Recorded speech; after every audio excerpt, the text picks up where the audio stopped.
फिलहाल आपका शुक्रिया। और कल जो 12 बजे की मीटिंग होगी, नजर रहेगी न्यूज 18 राजस्थान की, बताएंगे क्या कुछ इस बैठक में अंदर हुआ, किस तरह से बाहर निकलकर आधिकारिक तौर पर बात सामने आ रही है और क्या पर्दे के पीछे चर्चा हुई, यह भी बताएंगे। लेकिन फिलहाल आगे बढ़ते हैं। प्रदेश के पूर्व उप मुख्यमंत्री सचिन पायलट ने भ्रष्टाचार के खिलाफ बिगुल फूंकते हुए गुरुवार को आज अपनी जनसंघर्ष यात्रा शुरू कर दी है।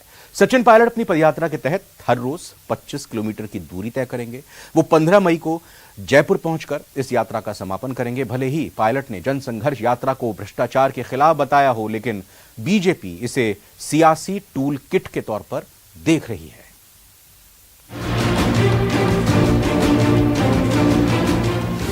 भ्रष्टाचार पर पायलट प्रहार, पद यात्रा को बनाया हथियार। जनता सब जानती है, कुछ अखबार में छपे ना छपे, असलियत जनता जानती है। जनता के बीच जाएंगे, अपनी बात सुनाएंगे। ये कहा कि वसुंधरा जी के कार्यकाल में जो तमाम आरोप लगे थे, हमने लगाए थे, भ्रष्टाचार हुआ था, उसकी जांच करें। कोई जांच करने के लिए साथियों, राजनीति में जबान की कीमत होती है। भ्रष्टाचार के खिलाफ सचिन पायलट की लड़ाई न सिर्फ जारी है बल्कि अधिक मुखर हो रही है। पायलट एक महीने में दूसरी बार करप्शन के मसले पर मैदान में उतरे हैं। उनकी जन संघर्ष यात्रा अजमेर से जयपुर चल पड़ी है। वो पेपर लीक मुद्दे और करप्शन के खिलाफ 5 दिन की पदयात्रा निकाल रहे हैं। इस मौके पर पायलट ने सवालिया लहजे में पूछा कि जब पीपली के किसी दलाल पर बुलडोजर चल सकता है तो आरपीएससी के मेंबर कटारा के मकान पर क्यों नहीं चल सकता। कौन कौन लोग इसके पीछे हैं, मैंने राजस्थान भर में जाके आवाज उठाई थी और मुझे कहा गया कि पेपर लीक में ना तो कोई अधिकारी इन्वॉल्व है, ना कोई नेता इन्वॉल्व है। अरे जांच पूरी हुई नहीं, जांच पूरी हुई नहीं, कोई कैसे कह सकता है कि कोई अधिकारी नेता इन्वॉल्व नहीं है। आज एक अधिकारी पकड़ा गया, जेल में है। किसी दलाल के जयपुर के किराए के मकान पे बुलडोजर चल सकता है, तो ये कटारा जो पकड़े गए हैं, इस पर बुलडोजर क्यों नहीं चला। पायलट जन संघर्ष यात्रा को जनता के बीच जाने और उनकी बात सुनने की यात्रा बता रहे हैं। खास बात यह है कि पायलट की जन संघर्ष यात्रा के पोस्टर में राहुल गांधी, प्रियंका वाड्रा के फोटो नहीं है। पोस्टर में सिर्फ सोनिया गांधी का फोटो है। इसलिए PCC chief Govind Singh Dotasra pilot की जन संघर्ष यात्रा को उनकी निजी यात्रा बता रहे हैं।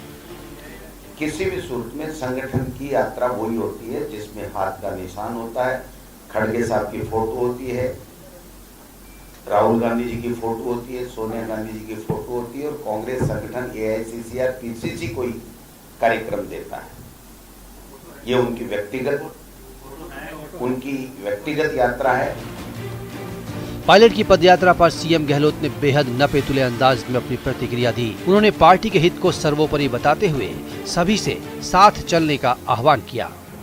लोकतंत्र में सबको साथ लेके चलता वही कामयाब होता है।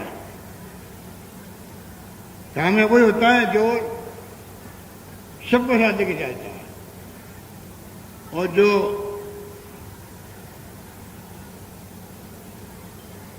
अपनी बात करता है, पराई की बात करता है, गुटबाजी पैदा करता है, वो कभी कामयाब नहीं हो सकता जिंदगी के अंदर। मेरा पहला मंत्रिमंडल बना 98 के अंदर, उस वक्त मैंने चुन चुन करके सबको लिया, जो किसी का आदमी हो, वो कांग्रेस का आदमी है, हाईकमान का आदमी है, सोनिया गांधी का आदमी है, ये भावना मैंने रखी।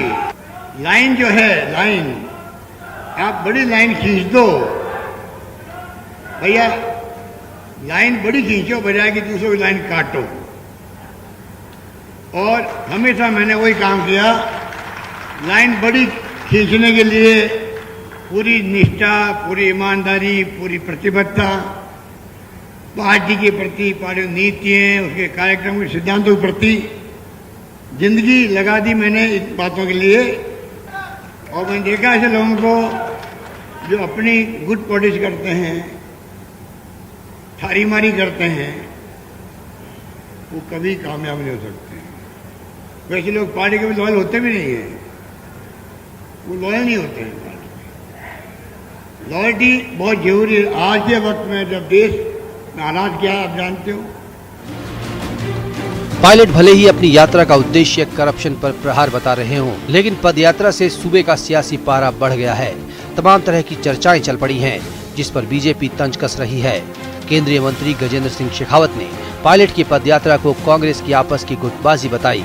इसके बहाने कांग्रेस सरकार को कटघरे में खड़ा कर रहे हैं। जब उन्हीं की सरकार के पूर्व मुख्यमंत्री, उनकी पार्टी के वरिष्ठ नेता, उनके पूर्व पीसीसी अध्यक्ष, जब वो खुद ही इस बात पर जो है मजबूर होकर के और वो पैदल यात्रा करने के लिए, अपने बात को सुनाने के लिए, गूंगी बहरी सरकार को जगाने के लिए अगर वो यात्रा करने के लिए मजबूर हो जाते हैं, मुझे लगता है कि सब कुछ ऐसा स्पष्ट हो जाता है जैसा आईने में दिखाई देता है।